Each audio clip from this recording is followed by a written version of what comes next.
Channel. I'm Diksha.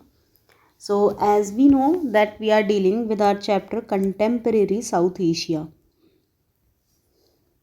Contemporary South Asia. In this chapter, now we are on topic ethnic conflict and democracy in Sri Lanka. जो श्रीलंका की problem थी, हमने discuss किया कि south Asia में काफ़ी सारी कंट्रीज़ में अलग अलग प्रॉब्लम्स थी, अलग अलग रीज़न हैं, या इंडिया के साथ उनका क्या पर्सपेक्टिव है, इसके बारे में हम डिस्कस कर रहे हैं अपने कंटेम्परेरी साउथ एशिया के चैप्टर में. So we are done with Nepal, we are done with Bangladesh, now it's turn of Sri Lanka. So we are going to talk about Sri Lanka. As we know very well कि जो श्रीलंका है वो हमारे साउथ ईस्टर्न पार्ट में लगता है, साउथ ईस्टर्न पार्ट में लाई करता है श्रीलंका, राइट. तो जब हम श्रीलंका की बात करें तो श्रीलंका में बेसिकली किसी तरह का कॉन्फ्लिक्ट, किसी कंट्री में वाटर को लेकर कॉन्फ्लिक्ट है, किसी कंट्री में मिलिट्री को लेकर कॉन्फ्लिक्ट है, या किसी कंट्री में सिविल वॉर है, या किसी में टेरिटोरियल इश्यूज़ हैं. बट श्रीलंका और इंडिया के बीच में जो इशू है वो मिलिट्री इशू नहीं है, that is the ethnic, not between India and Sri Lanka, with in Sri Lanka अगर हम बात करें तो यहाँ पर एथनिक कॉन्फ्लिक्ट है. एथनिक बेसिकली मीन्स कि यहाँ पर जो इनके ओरिजिन को लेकर प्रॉब्लम्स हैं वो ओरिजिनेट होती हैं. लोग अपने ओरिजिन के लिए, अपने राइट्स के लिए लड़ाई कर रहे हैं, right. So if we talk about Sri Lanka, तो Sri Lanka got independence in 1948. India independent होता, श्रीलंका गॉट इंडिपेंडेंट इन 1948. तो श्रीलंका इंडिपेंडेंट होता है 1948 में, और कहीं ना कहीं डेमोक्रेसी इस्टेब्लिश करने के लिए वो काफ़ी डेस्परेट है, या हम कह सकते हैं कि डेमोक्रेसी अपनी कंट्री में ये लोग एस्टेब्लिश करते हैं. लेकिन इंडिपेंडेंस के टाइम से ही ना इनकी कंट्री में एक कन्फ्लिक्ट चल रहा है. वो कन्फ्लिक्ट क्या है? वो कन्फ्लिक्ट आपका है एथनिक कन्फ्लिक्ट, मतलब एथनिसिटी को लेकर. They are talking about their origin point, right. Originicity के बारे में बात कर रहे हैं. तो यहाँ पर अब देखो, हम पहले ना माइन्यूटली ऑब्जर्व कर लेते हैं श्रीलंका की प्रॉब्लम को. जो श्रीलंका है that is divided into 2 parts.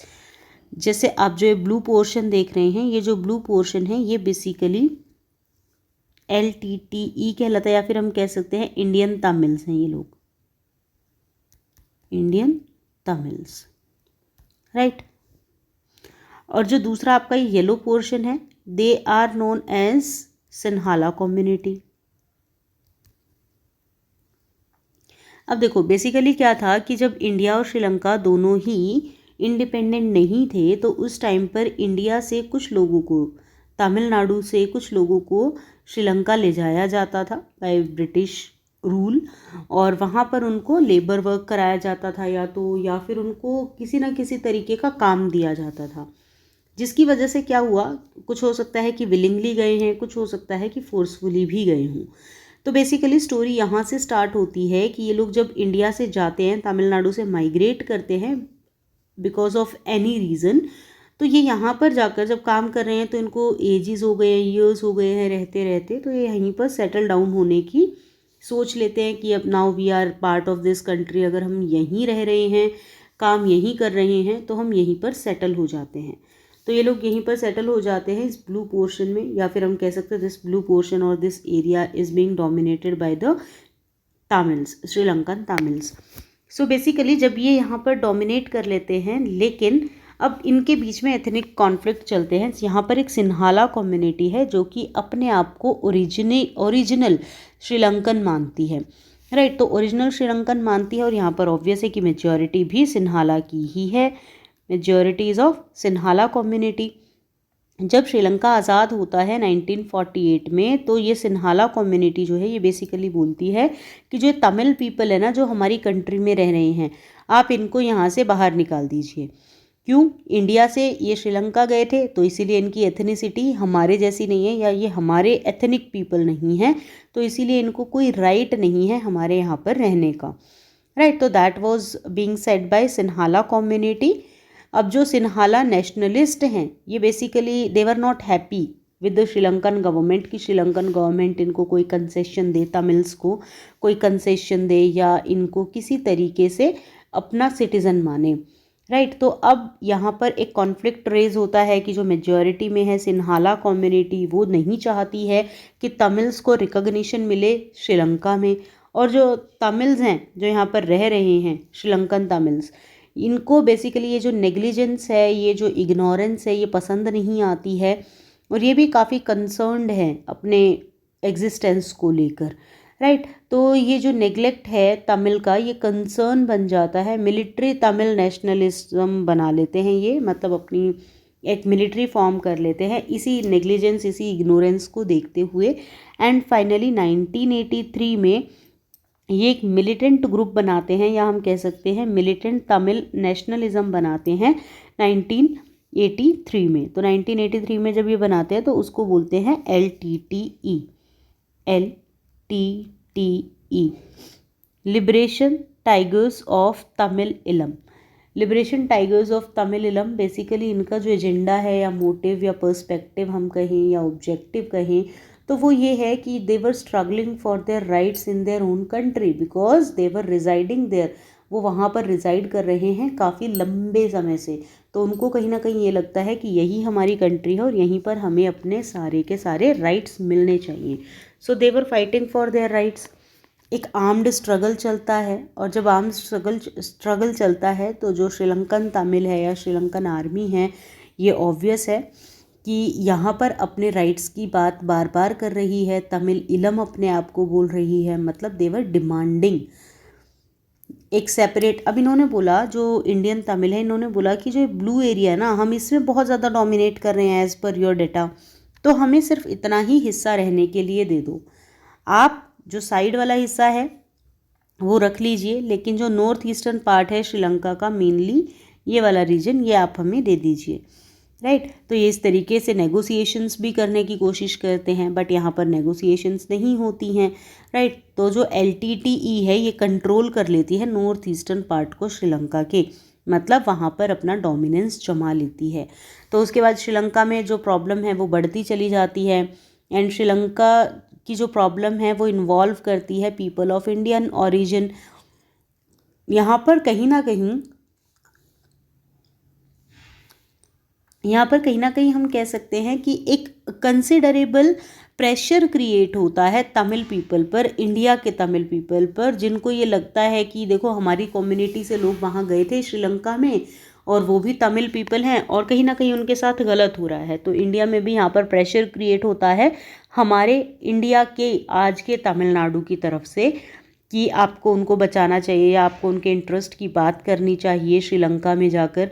तो जो गवर्नमेंट ऑफ इंडिया है ये भी अब नेगोशिएट करने की कोशिश करती है श्रीलंकन तमिल के साथ कि तमिल के जो क्वेश्चन हैं उन पर क्या हमें आगे करना चाहिए, उसके रिगार्डिंग ये बात करते हैं। लेकिन 1987 में जो गवर्नमेंट है, इंडिया की गवर्नमेंट है, वो पहली बार डायरेक्टली इन्वॉल्व होती है श्रीलंकन तमिल्स के क्वेश्चन में।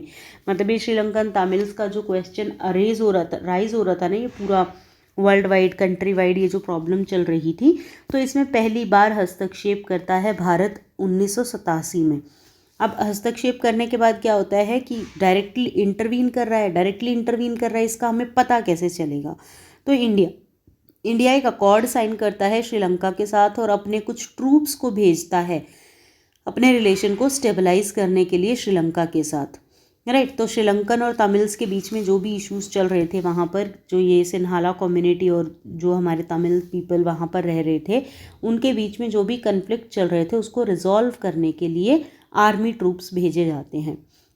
जब आर्मी ट्रूप्स भेजे गए तो इसमें क्या हुआ कि जो इंडियन गवर्नमेंट है उनका काफ़ी अच्छा इन्वॉल्वमेंट नहीं माना गया सिन्हाला कम्युनिटी के थ्रू। सिन्हाला कम्युनिटी को कहीं ना कहीं ये लगता है कि इंडिया अननेसेसरीली हमारे इंटरनल मैटर्स में इंटरवीन कर रहा है, और दूसरी तरफ क्योंकि ये यहाँ पर इस जो भी इस देश में, इस कंट्री में हो रहा था उसको स्टेबलाइज करने के लिए गए थे, तो LTTE के साथ इंडियन आर्मी की एक फ़ाइट हो जाती है। राइट। तो दोनों तरफ से Indian army is in centre, we can say Indian army is here. तो सिन्हाला कम्युनिटी इनको कोई ज़्यादा प्रेफर नहीं कर रही है। सिन्हाला कम्युनिटी को लगता है कि अननेसेसरी इंटरवीन कर रही है इंडियन आर्मी या इंडिया। राइट। और यहाँ पर LTTE के साथ इनकी हो गई है झड़प, या हम कह सकते हैं कि they got into a fight. तो ऑब्वियस है कि दोनों तरफ से रिलेशन इंडियन आर्मी के अच्छे नहीं हैं, या इंडिया के हम कह सकते हैं कि इंडिया के रिलेशन दोनों ही कम्युनिटीज़ के साथ अच्छे नहीं बनते हैं।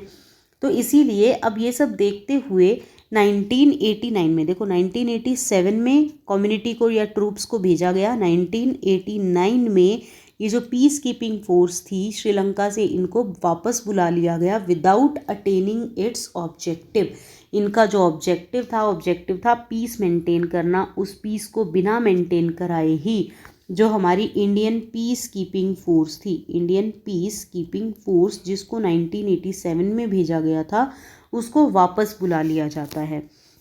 Right, we can see here कि जो हमारी peace community, here we can C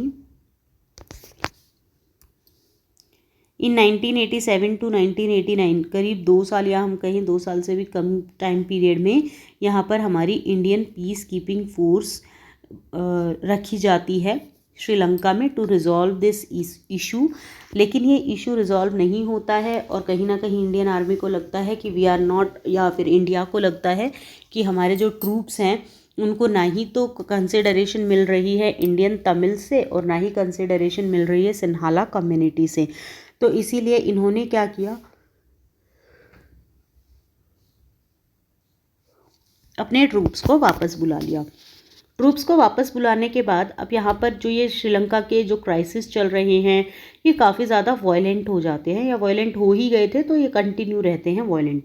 however कुछ इंटरनेशनल एक्टर्स हैं, जैसे हम स्कैंडिनेवियन कंट्रीज़ की बात करें जो कि स्पेसिफिकली हमारी होती हैं north eastern Europe with strong history, जिनकी हिस्ट्री बहुत ज़्यादा स्ट्रॉन्ग रही है उनके कल्चर, एथनिक या फिर लिंग्विस्टिक बैकग्राउंड को लेकर, तो वो सब भी इसमें इंटरवीन करने की कोशिश करते हैं। जैसे नॉर्वे है, आइसलैंड है, वो इंटरवीन करने की कोशिश करते हैं कि हो सकता है कि आप ये जो वॉर बैटल फील्ड है आप इससे हटकर दोबारा से नेगोशिएशंस पर आ जाओ, please come on the table and resolve your issue. लेकिन यहाँ पर अब देखो ये जो एक श्रीलंका की अगर हम बात करें तो श्रीलंका इज़ अ कॉन्टिनेंट, तो इस कॉन्टिनेंट का जो भविष्य है वो बेसिकली काफ़ी ज़्यादा मतलब ऐसा माना गया कि इसके आउटकम्स जो हैं वो टॉक से ही आ सकते हैं, बातों से ही आ सकते हैं। In spite of ongoing conflict, Sri Lanka has registered considerable, अब देखो इतने सारे कन्फ्लिक्ट श्रीलंका में चल रहे हैं, इतनी सारी प्रॉब्लम श्रीलंका में चल रही हैं, लेकिन श्रीलंका ने कहीं पर भी अपना पेशेंस या अपना जो उनका एजेंडा है, ऑब्जेक्टिव है, वो कहीं पर लूज़ नहीं किया। अगर हम श्रीलंका को देखें तो श्रीलंका कंसिडरेबल इकोनॉमिक ग्रोथ कर रहा है, recorded high levels of human development, इसकी ह्यूमन डेवलपमेंट भी बहुत हाई है। उसके अलावा श्रीलंका पहली ऐसी डेवलपिंग कंट्री है जो कि सक्सेसफुली कंट्रोल कर पा रही है अपना rate of growth of population, मतलब पॉपुलेशन ग्रोथ पर भी ये कर्ब कर रहे हैं। Then after this in Sri Lanka is the first country in the region means in South Asia, जो कि अपने जीडीपी को या कहीं ग्रॉस डोमेस्टिक प्रोडक्ट को काफ़ी अच्छे तरीके से मेंटेन कर रही है। और ये एक ऐसी पहली कंट्री है जिसने पूरे रीजन में अपनी कंट्री को इकोनॉमिकली लिबरलाइज़ किया। राइट, तो इकोनॉमिकली लिबरलाइज़ किया। इतने लंबे सिविल वॉर के चलने के बाद भी, यहाँ पर इंटरनल कॉन्फ्लिक्ट होने के बाद भी इसने अपने डेमोक्रेटिक स्ट्रक्चर को नहीं बिगड़ने दिया। श्रीलंका ने, democracy was there in Sri Lanka and it was in a good condition, it use to maintain its democracy. तो डेमोक्रेटिक नेचर जो है, डेमोक्रेटिक पॉलिटिकल सिस्टम है, वो इसने नहीं बिगड़ने दिया अपना इंटरनल कन्फ्लिक्ट होते हुए भी। क्लियर।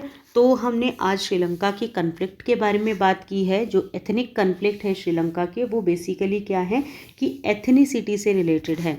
एथनिसिटी मतलब देखो यहाँ पर हमने बात की तमिल्स की अगर हम बात करें तो तमिल्स में basically here if we talk about Tamils, तो तमिल्स में basically here we can say कि यहाँ पर इंडिया से कुछ लोग तमिल में गए, श्रीलंका में गए थे, और श्रीलंका में जाने के बाद उन्होंने वहाँ पर काफ़ी लंबे टाइम तक काम भी किया, और काम करने के बाद बेसिकली क्या हुआ कि उन लोगों को लगा कि हमारे साथ कुछ गलत हो रहा है, आफ्टर इंडिपेंडेंस हमारे राइट्स को रिकॉग्नाइज नहीं किया जा रहा, बिकॉज ये जो तमिल पीपल हैं ये इंडिया से श्रीलंका गए हैं, इसीलिए today in today's context we call them as Sri Lankan Tamils. आज के टाइम पर वो लोग जो कि इंडिया से श्रीलंका गए थे उनको हम श्रीलंकन तमिल बोलते हैं, और जो इंडिया में ही हैं उनको हम इंडियन तमिल्स बोलते हैं, right. So you have to consider this difference, and this is what we studied today कि एथनिक कन्फ्लिक्ट क्या था, किस तरीके से इंडिया ने इंटरवीन किया, इंडिया की क्या पोजीशन रही,